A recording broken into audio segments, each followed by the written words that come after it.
ഈ അമേരിക്കയും ഇസ്രയേലും എന്തറിഞ്ഞിട്ടാണാവോ യുദ്ധം ആരംഭിച്ചത്? 1-2 ദിവസം കൊണ്ട് ഇറാനെ അങ്ങ് തീർത്ത് കളയാമെന്നായിരുന്നു.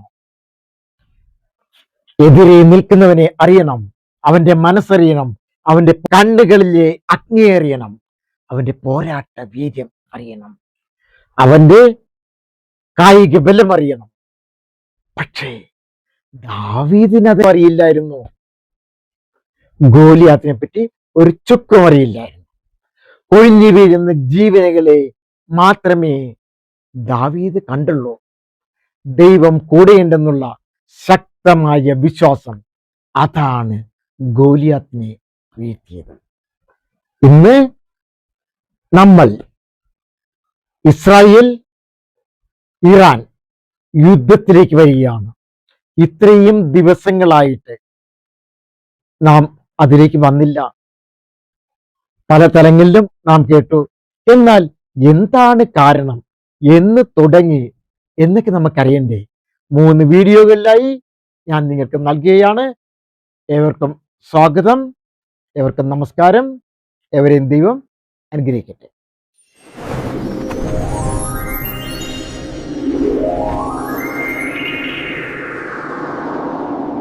ഇസ്രായേൽ ഇന്നും ഇന്നലെയും തുടങ്ങിയതല്ല. ബൈബിൾ കാലഘട്ടത്തിലും ഉണ്ട് ഇസ്രായേൽ എന്നറിയുക. ഇസ്രായേൽ വംശം, യാക്കോബിന്റെ വംശം, അതാണ് ഇസ്രായേൽ. യാക്കോബിന്റെ മറ്റൊരു പേരാണ് ഇസ്രായേൽ. ദൈവത്തോട് മൽപ്പിടുത്തം നടത്തിയവെന്നാണ് ഇസ്രായേലിന്റെ അർത്ഥം. അവരെന്നും ഏത് കാര്യത്തിലും ദൈവത്തോട് ചേർന്നാണ്. ഞാൻ അത് പറയാനല്ല ഇങ്ങോട്ട് വന്നത്. നിങ്ങൾക്ക് ഇസ്രായേൽ ഇറാൻ യുദ്ധങ്ങളെ പറ്റിയാണ്. ഇസ്രായേൽ രൂപീകൃതമായത് 1948 മെയ് 14 അതിന്റെ ചരിത്രങ്ങൾ നിങ്ങൾക്ക് എല്ലാവർക്കും അറിയാം. എങ്കിൽ തന്നെയും ഞാൻ ചെറുതായിട്ട് പറയുകയാണ്. ബ്രിട്ടീഷ് ഭരണത്തിന് കീഴിലായിരുന്ന പാലസ്തീൻ പ്രദേശം വിഭജിച്ച് ജൂതന്മാർക്കായി ഒരു രാജ്യം സ്ഥാപിക്കാനുള്ള ഐക്യരാഷ്ട്രസഭയുടെ പദ്ധതിയെ തുടർന്നാണ് ഇസ്രായേൽ നിലവിൽ വന്നത്.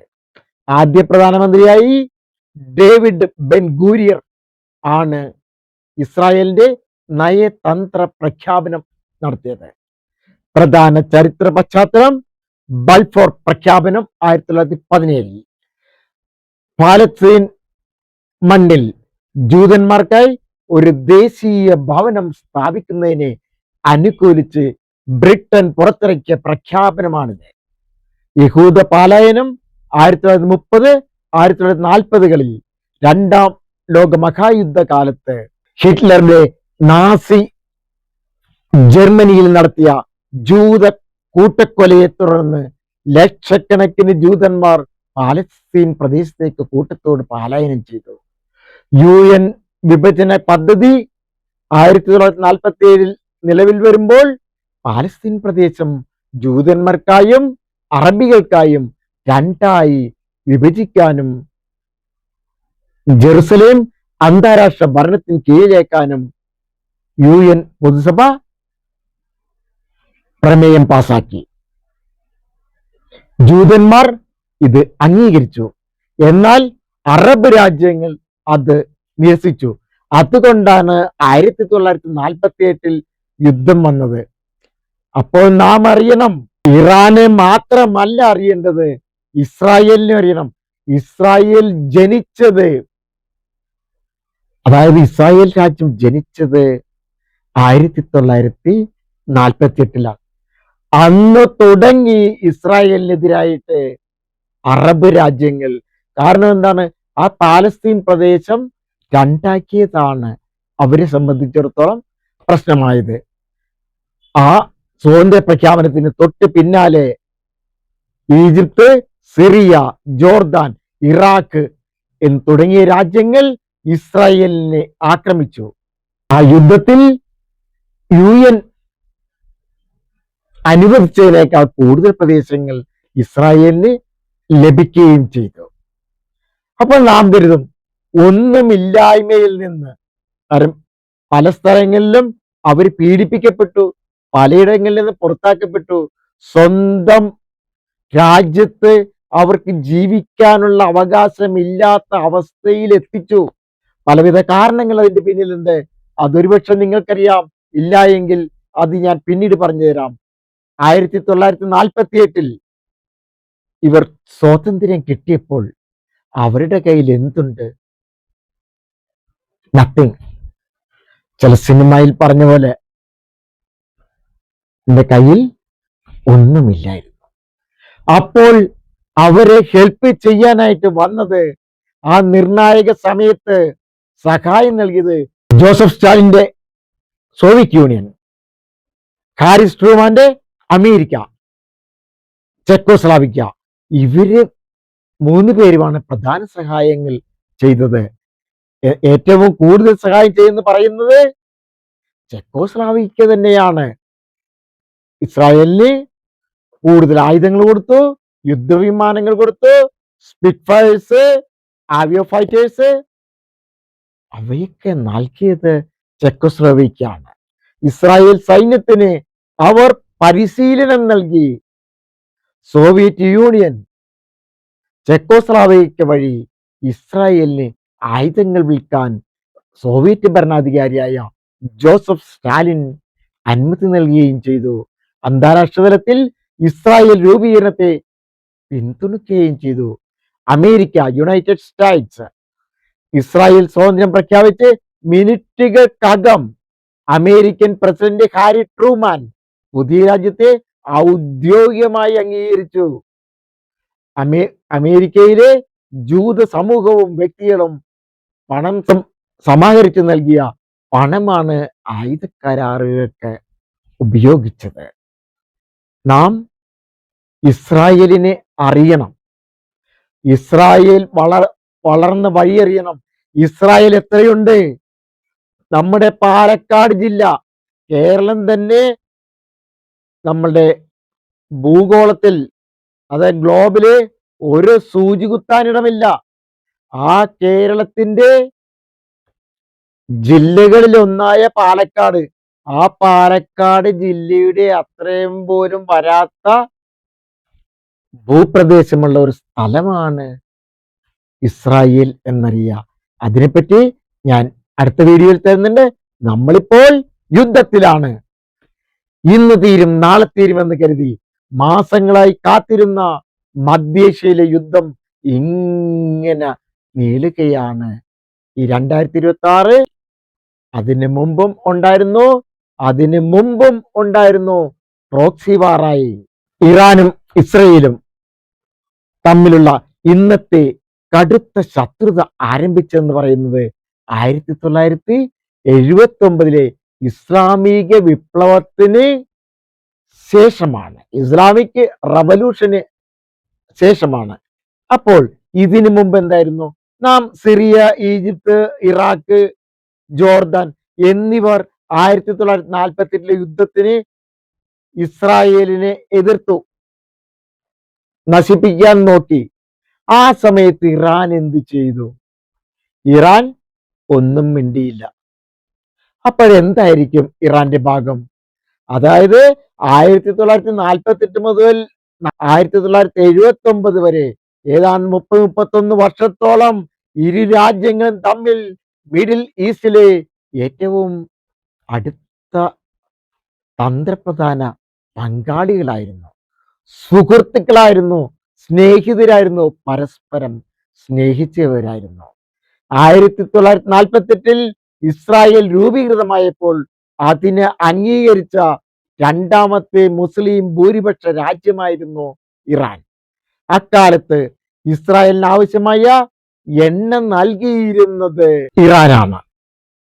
കൂടാതെ സൈനിക സാങ്കേതിക സഹായങ്ങൾ നൽകിയിരുന്നത് ഇറാന് ഇസ്രയേലുമായിരുന്നു എന്നറിയുക. 1979 ഇസ്ലാമിക് റവല്യൂഷനെ പറ്റി ഞാൻ പറഞ്ഞിരുന്നു.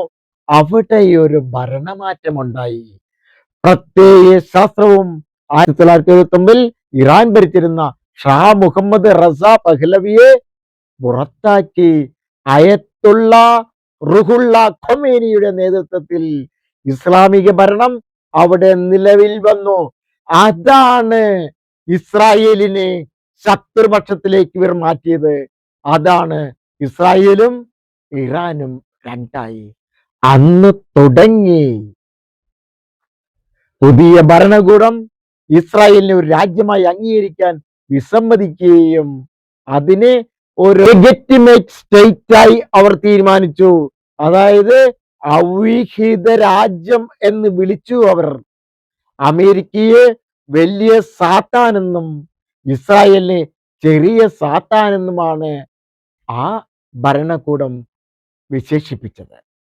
പാലസ്തീൻ പ്രശ്നവും മുസ്ലിം ലോകത്തെ നേതൃത്വവും അറബ് മുസ്ലിം ലോകത്ത് തങ്ങളുടെ സ്വാധീനവും പ്രമാണിത്വവും ഉറപ്പിക്കുന്നതിനായി ഇറാൻ പാലസ്തീൻ വിഷയത്തെ ശക്തമായി ഉയർത്തിക്കാട്ടി.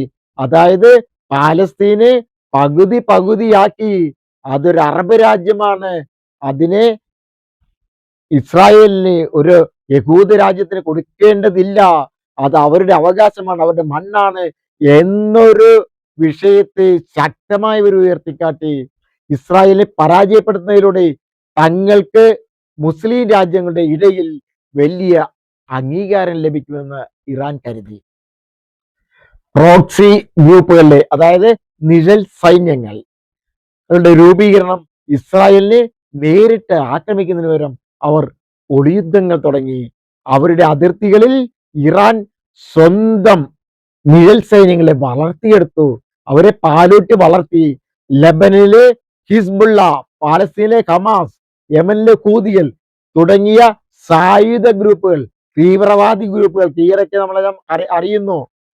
അവരെ അടിച്ചമർത്താനും അവരെ ഇല്ലാതാക്കാനും പലവിധ കാരണങ്ങൾ അവിടെ നടത്തിയിരുന്നു ഹമാസിനെതിരായിട്ടും ഇസ്രായേലിനെ സംബന്ധിച്ചോളം അവർ ആഭ്യന്തരമായ പല പ്രശ്നങ്ങൾ അവിടെ വരുന്നു, പുറത്തുനിന്ന് വരുന്നു, ഹമാസിൽ നിന്ന് വരുന്നു. ചുറ്റിനും അഭിമന്യുവിനെ ചുറ്റിനും നിന്ന് പത്മയുഗത്തിൽ ആക്രമിച്ചതുപോലെയാണ് ഇസ്രായേലിന്റെ കാര്യം. ഇസ്രായേലിന്റെ കാര്യം നോക്കണം, തൊട്ടടുത്തുള്ളവർ നോക്കണം, കൂടാതെ ഇറാന്റെ പ്രശ്നവും കാണണം.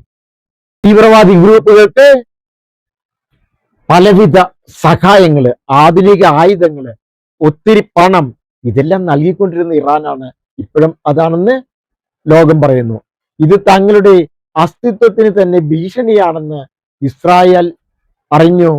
ഇറാന്റെ ആണവ പദ്ധതികൾ, ഇറാൻ രഹസ്യമായി ആണവായുധങ്ങൾ നിർമ്മിക്കാൻ ശ്രമിക്കുന്നുവെന്നാണ് ഇസ്രായേലിന്റെ വലിയ ആശങ്ക. ഈ ആശങ്കയ്ക്ക് കാരണമുണ്ട്, ഒരു കൗണ്ട് ഡൗൺ ക്ലോക്ക്, അത് ഞാൻ പുറകെ പറയുന്നുണ്ട്. ഇറാൻ ആണവ ശക്തി ആയാൽ അത് ഇസ്രായേലിന്റെ പൂർണ്ണമായ തകർച്ചയ്ക്ക്, കാരണം ഇസ്രായേലിനെ തകർക്കാൻ, നാമാവശേഷമാക്കാൻ, ഇല്ലാതാക്കാൻ വേണ്ടിയിട്ടാണ് അവർ ശ്രമിക്കുന്നത്. അതിനുവേണ്ടിയാണ് അവർ കൗണ്ട് ഡൗൺ ക്ലോക്ക് തുടങ്ങിയത്. അതുകൊണ്ട് ഇസ്രായേൽ ഭയപ്പെട്ടു. ഇതിനെ പ്രതിരോധിക്കാൻ ഇറാന്റെ ആണവ ശാസ്ത്രജ്ഞരെ വധിക്കാനും ആണവ കേന്ദ്രങ്ങളിൽ സൈബർ ആക്രമണങ്ങൾ നടത്താനും ഇസ്രായേൽ മുതിർന്നത് ഇസ്രായേലിനുള്ള ശത്രുത ഇരട്ടിയാക്കി. ഇതൊരു വിഷയമാക്കേണ്ടെന്ന് അവർ കരുതിയിരുന്നു. ഇന്ന് നാം ഇസ്രായേൽ ഇറാൻ യുദ്ധത്തെ പറ്റിയാണ് പോകുന്നത്. ആയതുകൊണ്ട് നമുക്ക് ആ തലങ്ങളിലേക്ക് പോവാം. ചരിത്രങ്ങളിലേക്ക് നമുക്ക് അടുത്ത വീഡിയോയിലേക്ക് വരാം. ഇതല്പം ചരിത്രങ്ങൾ പറഞ്ഞതിന് മറ്റൊരു കാരണമുണ്ട്. നിങ്ങൾക്ക് ഒരു ഔട്ട്ലൈൻ അറിയണം, എന്തുകൊണ്ടാണ് ഈ യുദ്ധം വന്നതെന്ന്. ഇറാനെ പറ്റി അറിയണം. ഇറാൻ യുദ്ധം ചെയ്ത് മതിയും കൊതിയും കെട്ടവരല്ല എന്നറിയുക. 7 വർഷങ്ങളും 11 മാസവും യുദ്ധം ചെയ്തിട്ട് പോലും ലക്ഷക്കണക്കിന് ജീവഹാനി വന്നിട്ടും വളരെയധികം സാമ്പത്തിക നഷ്ടങ്ങൾ ഉണ്ടായിട്ടും അവർ തകർന്നടിഞ്ഞില്ല, അവർ നിലനിന്നു. ആ യുദ്ധത്തിൽ, ഇറാൻ ഇറാഖുള്ള യുദ്ധത്തിൽ വിജയമുണ്ടായിരുന്നില്ല, അതുപോലെ തോൽവിയും. നഷ്ടങ്ങളെയും നേട്ടങ്ങളെയും ചേർത്ത് വെച്ചാൽ വ്യക്തമായൊരു മേൽക്കോയ്മ രണ്ടിലും ഇല്ലായിരുന്നു എന്നറിയുക. ഇസ്രായേലും ഇറാനും തമ്മിൽ 3 പതിറ്റാണ്ടിലേറെയായി നിഴൽ യുദ്ധത്തിന്, അതായത് പ്രോക്സി വാറിൽ ആയിരുന്നെങ്കിലും ഇരു രാജ്യങ്ങളും തമ്മിൽ നേരിട്ട് 2 തവണ മാത്രമാണ് വലിയ യുദ്ധങ്ങൾ അല്ലെങ്കിൽ സൈനിക ഏറ്റുമുട്ടലുകൾ നടത്തിയതും. ഈ യുദ്ധങ്ങളിൽ ആർക്കും വ്യക്തമായ ഏകപക്ഷീയമായ വിജയം അവകാശപ്പെടാനാകില്ല. എന്നാൽ ഇരുപക്ഷവും പറയുന്നു തങ്ങളാണ് വിജയിച്ചതെന്ന്. നേരിട്ടുള്ള പ്രധാന യുദ്ധങ്ങൾ 2024 ഏറ്റുമുട്ടൽ, അതായത് 2024 ഏപ്രിൽ